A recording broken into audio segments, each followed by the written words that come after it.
花言葉に秘められた意味。オカルト系ホラー作品。いや、これやばくね、チャンネルゼロ。この配信終わった後に行方不明だってさ。絶対面白いって。これ行くしかね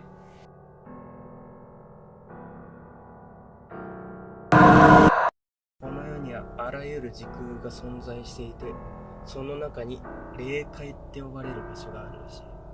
確かここでは例の心霊ミッションがあったと思うので、実際に僕たちもやってみたいと思います。